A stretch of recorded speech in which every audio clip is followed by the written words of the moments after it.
What is up, guys? It is Kitsos from Coasterland, and today we're working on part 4 of the top 87 roller coasters made of wood that I have ridden. Now, in this particular section is when the controversial opinions start coming out, for sure, so definitely keep that in mind. So, at the number 45 spot, which will be our first spot in today's video, we have the Beast at Kings Island. Now, yes, some of you may recall that I ranked Mystic Timbers lower than this. So, yes, I do believe the Beast at Kings Island is the superior ride. Yes, I know this is like a tragedy and a travesty and a whole thing for a lot of people. But the reality is, I just find it to be more enjoyable, the Beast. Now, why? It's mainly the second half of the ride, but let's start talking about the first, since that's where we're at in the POV. Something to note, this lift hill is ridiculously slow. Like, come on, guys. Like, you could speed that up. Like, for real. Like, the reason this is a 5.5 minute long ride is because you spend about 3 minutes on lift hills. Just saying. Just being honest with you. But if you can get past that, and the fact that you're just chilling there, and then this lift suddenly speeds up right at the top, I know it has to do with block sectioning, but still kind of annoying. And then you speed up, then you slow back down, and then you go over the drop, which has been modified to be a little steeper and a little longer. As of 2022, I think they did that modification. 2021, something like that. 2023, I don't know. It's been recent, I know that, and it was done by the Gravity Group. But as you can see, you're just going through a giant woodsy adventure. I mean, yes, there's trims for sure. That is annoying. You can see they hit there pretty solidly. But without the trims, I'm pretty sure this would be the most brutally rough, rip itself apart ride in history. So I get it. I do. It's just kind of annoying, you know. But you still get that flying through the woods feeling. I've heard this is an incredible night ride. Never gotten a chance to ride it at night, so I wouldn't know, to be quite frank with you. But it is a fantastic ride overall. It must be. It breaks into my top 50 Woodies.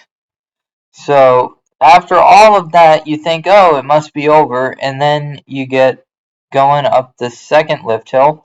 Now keep in mind this is the world's longest wooden coaster, and one of the longest coasters period in the world, at over 7,400 feet long. I think it's over 7,400, and it is a heck of a length for a roller coaster.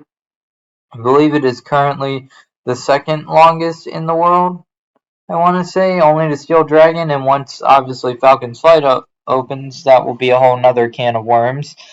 But it'll drop to third place in that situation. But in any event, you go over the top of this final lift hill, the second lift hill, and then here comes my favorite part of the ride. This is the part of the ride that really pushes it so high. Hit a trim, and then you gain speed. Gain speed on a 13-degree angle, I believe, drop. And then you just hit this helix, and it is violence. It chose violence. That's all I can say. It is absolute insane laterals. It is uncomfortable kind of laterals, but it's so awesome and intense that I don't care. So then you pop up into the brake run, and that ends your ride. So overall, though, it's about a 5-minute experience from the start of the station to the end of the final brake run. Is about 5 minutes, 5 minutes and 20 seconds. That obviously will vary based on lift speed, how many trains are running, because I believe it's a variable speed lift motor, which means if there's only 2 trains running, I'm pretty sure that first lift hill would be a little quicker. I could be wrong on that, but I'm just saying what I'm pretty sure about. So let's move on to the number 44 spot. And coming in at the number 44 spot, we have, of course, Wild One. This wooden roller coaster resides at Six Flags America, and in its original form, uh, opened at, I believe, Paragon Park as giant coasters. Was that this one? Or was it a different park? I forget the real history of this ride, to be quite honest with you. However, the point still remains that this is a very old wooden coaster. It's actually over 100 years old at this time, and that's pretty impressive to me. I don't know about you. And how it rides is even more impressive. I mean, this ride really does ride pretty well for its age. It's not really that rough. It's pretty intense and offers some decent airtime as well on these hills. Also some theming here and there, just a head chopper there. All of which is a plus for this ride. Now, what you should also know is that if this thing is running without the trims on, oh man, like actually this POV specifically, I believe, was a trimless ride. Um, you'll see up here, there's normally a set of trims right there. You see them? They're wide open. You can see it, and that's when things get crazy because this Helix is absolutely violent. Like it's better than Legends Helix, in my opinion, when there's no trim. And you can see the speed we had flying into this brake run. It's absolutely ridiculous. So yeah, that's why it ranks number 44, was mainly that trimless ride. I mean, if that hadn't happened, I don't know if I would have ranked it so high. So at number 43, we have, in case you couldn't tell, Rorosaurus at Storyland in New Hampshire. So Rorosaurus is a pretty solid roller coaster. It's one of the weaker Gravity Group family Woodies, I'd say, but it's still one of the better wooden coasters I've done, obviously, as it comes in at the 43 spot. And the reason is these Gravity Group family coasters are just that good. They're packed full of airtime, uh, enjoyable moments. I don't know why I'm clapping on this POV, by the way. That was just a thing. I don't know. Um, yeah, just for the record, I have no clue why that was happening. But anyways, so they're really short, only about between like 35 and 50 feet is basically what they tend to be. But gosh, are they packed full of airtime. They really are. Like you can tell just looking at the hills too. If you want to like, if you're into like the science of things, you can tell the triangular shape of them. The shaping is just perfect for airtime, and you definitely get plenty of it on this ride and the other Gravity Group family wooden coasters, with Kentucky Flyer being by far the weakest one that I've done in terms of the airtime, so that's something to note as well. But it's rapid transitions, rapid fire elements, just an overall great experience um, as a whole. So at the number 42 spot, we have another Gravity Group family wooden coaster, and that is, of course, Oscar's Wacky Taxi. Now, Oscar's Wacky Taxi is a pretty solid ride overall, and it is just a little bit better than Rorosaurus, in my opinion. It offers a great ride experience with lots of airtime, and I felt like it felt just a little bit more powerful, that ejector airtime that you get on this ride. You definitely have more straight hills, some curvy hills, but you definitely have more hills that are less banked, like they're not as, you know, banked and twisty as Rorosaurus is. And in this case, I think it works in the favor of the ride, just in the sense that the banked hills on Gravity Groups don't tend to feel as powerful, in my opinion, with the ejector airtime as straight parabolic hills do. So I think that definitely affected my opinion as well, was just there was more straight ejector.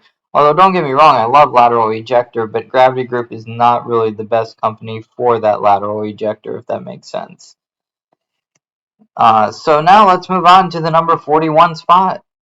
At the number 41 spot, we have Big Dipper at Camden Park.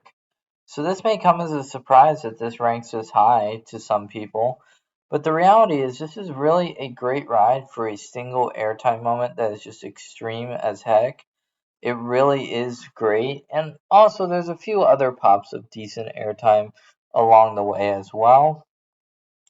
This is a buzz bar coaster, which definitely doesn't hurt its case at all, which is also good to note. Overall, I really enjoy this coaster.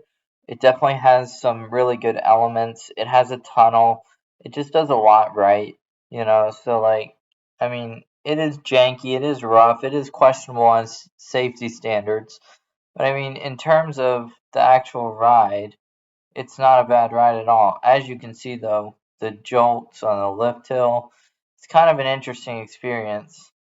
There's not really a massive first drop or anything crazy like that. I do have my GoPro on for this, so that's kind of why it's kind of not that great in terms of viewpoint, but like it was like right there, that drop was like epic in terms of airtime. I believe this drop up here was also pretty solid for airtime as well, so that's something to note as well. So we go through this tunnel. It's kind of a speed tunnel. It's not like ridiculously slow like say Jackrabbits. Definitely get through it reasonably quick. Another decent airtime moment. And overall this coaster just kicks butt in a lot of ways, with some decent airtime moments and just the right amount of jankiness for me, where it's not too much but it's not too little either. And at the number 40 spot, we have Twister at Knoebels. Now, this coaster is definitely one of the odder coasters on the list. Um, Basically, you go up two lift hills, one underneath the other. So you go up this one, you pull up, and then you go through a pretty awesome lateral moment right here. Pretty low banking. It's the only way they could do it and fit it into this space, so it makes sense, I guess. It does make sense. And it is what it is, but it's just definitely an odd start to a ride.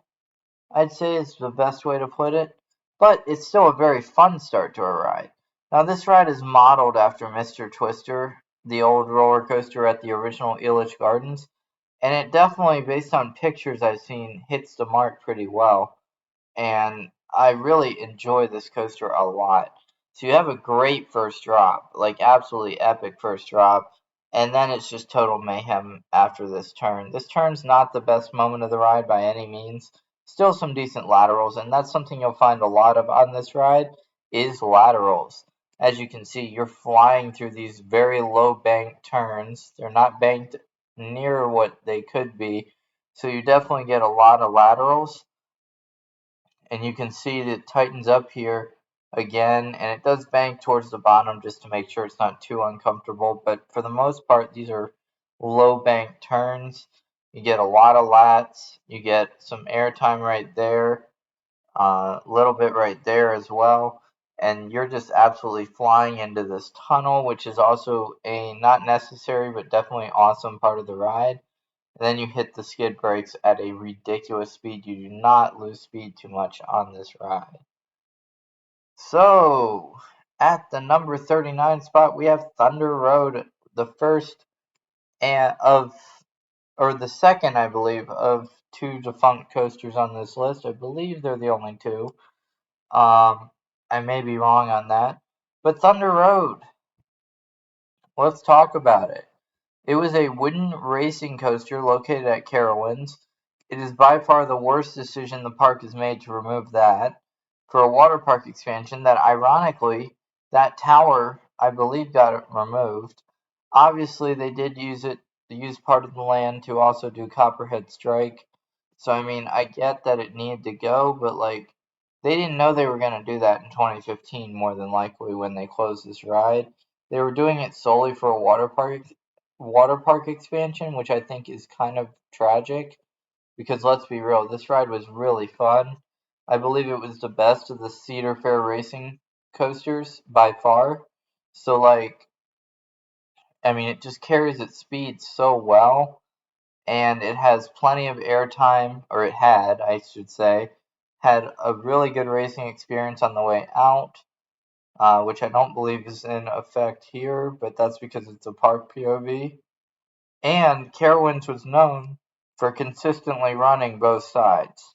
So that was another big thing for me, was they actually ran both sides of this coaster, unlike, some parks I know, King's Dominion, Kings Island, they tend to slack on that a little bit, but they definitely did not in this case. So that's something to note as well.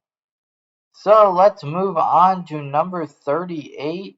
It is going to be Apocalypse at Six Flags Magic Mountain. Now, many of you may not know that I rode this because I didn't vlog any of my California trip. I did a couple lives, but that was it. And the reason for that was I forgot my camera equipment. I didn't even plan on doing this. I planned on going to Charlotte to DoorDash and then ended up in California. That should tell you a lot about my impulsivity problems. But hey, it is what it is, you know? So anyways, moving on, we ended up going I ended up going all the way to California, riding coasters at Magic Mountain, Knott's Berry Farm, and others, SeaWorld San Diego as well. And overall, I'm just really glad I got to do that. And this was no exception to that rule. This was a fantastic wooden coaster. Obviously, Ghost Rider will be later on this list, and that was also a fantastic wooden coaster.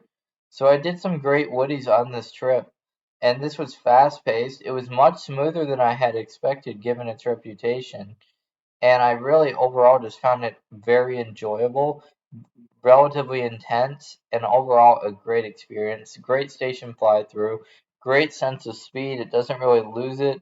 Had some solid airtime, great laterals, decent positive forces as well. Really just had a hodgepodge of every force I really enjoy. So to be quite fair, I really regret not bringing my camera equipment for this one because I would have loved to get all of this on camera. My reaction was pretty good. Sorry about the voice crack there. So moving on to one that one ups it at number 37, we have, drumroll please, American Thunder at Six Flags St. Louis. Ever so slightly better, basically because I thought it was just a little smoother. Both were pretty smooth rides, though, to me, but this was a little smoother, and it did carry its speed amazingly. A lot of people hate on this ride, but I don't see it because it really flies through the layout pretty good. The POVs don't really do it justice, but it gives some really great airtime, really solid laterals, really good forces overall, some decent head choppers with the structure. It just really does a lot right, and as a result, I think it warranted coming in one spot higher at number 37 than Apocalypse. So that's just really why I did it.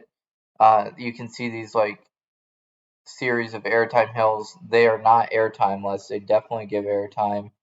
And overall, I really liked American Thunder. I thought it was definitely a little smoother than Apocalypse, but not by much. And I think it is one of the better wooden coasters in the state of Missouri, um, with some competition from other GCIs, a Dinwoody, and obviously some CCIs and a PTC at the same park. But I do think it holds its own against those larger rides, even if it is more of a smaller GCI overall. So, moving on to the number 36 spot, we have the Boss. Now, this CCI wooden coaster is absolutely epically massive. I do believe it may have the largest drop on a CCI. It's, if not the largest, it's definitely one of the largest. It has a 150-foot drop, I believe, off a 112-foot lift hill, I want to say. 110, something like that, 120. The point is, it has a bigger drop than its height, and it uses the terrain beautifully. Now, the problem I always say with this ride is it is absolutely brutal. It is not a smooth ride at all.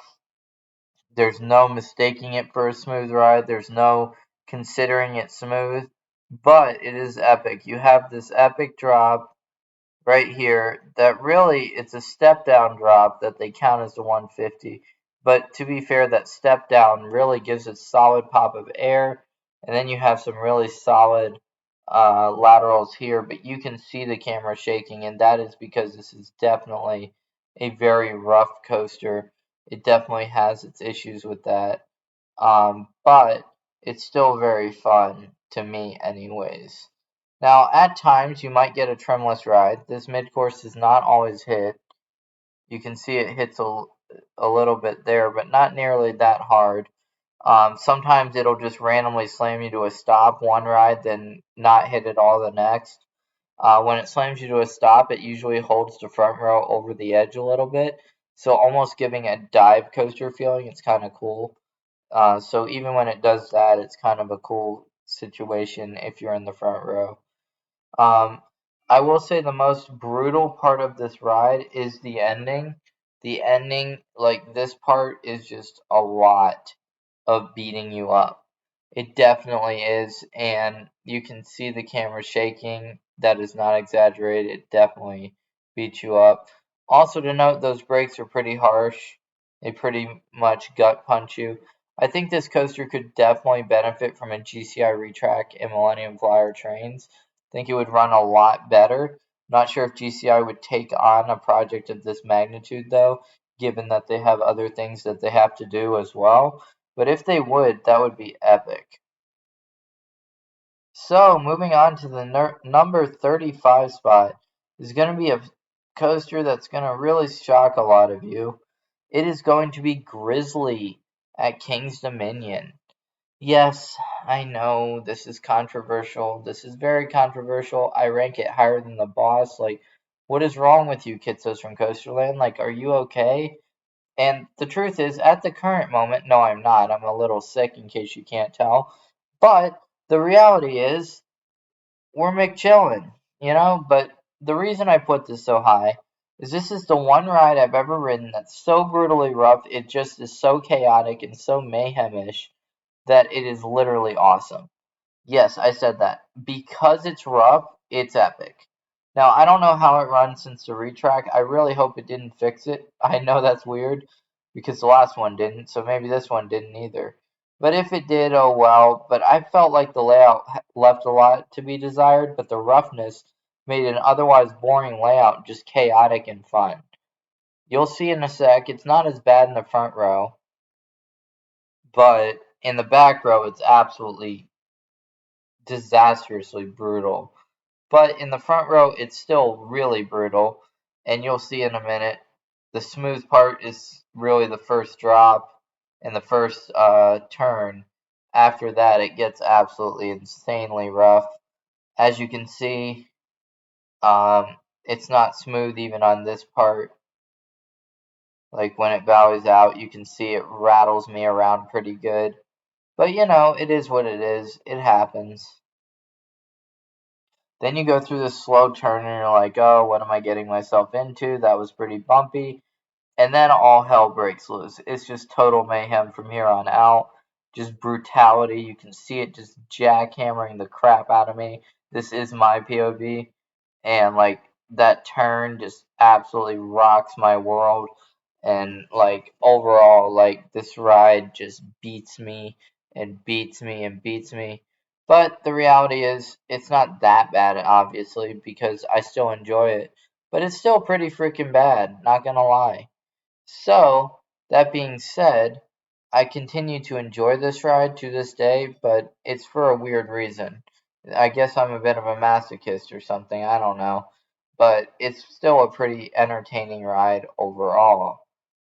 So, moving on to the number 34 spot, we have Switchback at ZDT's amusement park in Seguin, Texas. This is just outside San Antonio, by the way, just for those who do not know the area.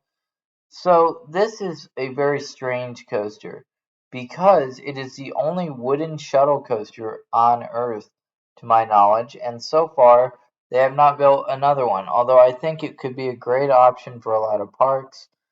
And let's just appreciate this layout. Awesome speed, great airtime, low to the ground for the most part. Just flies up here and then right up here into the spike. And then you do it all again backwards. which I find pretty epic. Got some backwards airtime, some great laterals on some of these turns, decent positives. You go through a building, which is cool, and then you kind of hit the brakes here, come back up the first drop, then hit the brakes and come to a stop. And then what happens next is pretty interesting. There's a switch track to get you back into the station. So it's overall a pretty cool ride. So now moving on to the number 33 spot, we have Hoosier Hurricane. Now just a fair warning, the final 3 spots in this video will all be from Indiana Beach, just letting you know. So Hoosier Hurricane, let's talk about it. Now, it's still a great Woody to me. It really is. But I think out of the 3 Indiana Beach Woodies, it definitely is the weakest. It is also ironically the tallest and fastest. So it shows that size and speed don't mean everything. I found it a little bumpy even in the front row, and I do have to admit that the biggest problem I had with this was, quite frankly, it just didn't deliver the airtime that it looks like it would. It doesn't have absolutely no airtime or anything, and it's not trimmed, so that's not the problem. It's just the profiling of these hills just don't seem to give that great airtime that you would expect from an out and back CCI, which there's very few of, but the ones they did do seem to have decent airtime. So I feel like it is the weakest of the Indiana Beach Woodies, and that's kind of my reasoning for it as well. So, it just makes sense to put it this low in comparison to other wooden coasters. Even though it has the speed, it has the height, and it looks the part, and it has a beautiful view over the water, it definitely does not deliver what I thought it once would. So let's move on to the number 32 spot. Only 2 spots left in this video. And it is, of course, Lost Coaster of Superstition Mountain. Now I'm just going to talk real quick, then cut the clip. There's no need for a POV really of this ride. And the reason for that is quite obvious. I mean, it would suck because you're in a cage. So yeah. But this ride is out of control. It feels like a runaway minecart in every way, down to the fact that you're literally in a freaking minecart. Like, look at those trains. They're basically a minecart, or 2 minecarts strapped together. So, it is a wooden coaster. It used to be a dark ride, converted into a woody by Custom Coasters International. This was the last coaster they built fully without being bankrupt, or maybe they went bankrupt midway through, I forget. And overall, it was a fantastic ride. Really enjoyed it. I mean, I must have to make it in the top 35 coasters on my wooden coaster list. And like overall, I just really enjoyed this ride. It was fun. It had laterals, it had a little bit of air, and it really was a sketchy ride that just made no sense at all. So there was that too. So overall, great ride, really thrilling, and I can't wait to get more rides on this someday in the future, assuming it's open. I got lucky and it was open. So moving on to the number 31 spot, we have Cornball Express. Now, Cornball Express is my favorite Woody at Indiana Beach, just edging out Lost Coaster, simply because this ride is absolutely bonkers, especially in the back row, but also in the front. The front row definitely offers more airtime, but the back row just feels more out of control.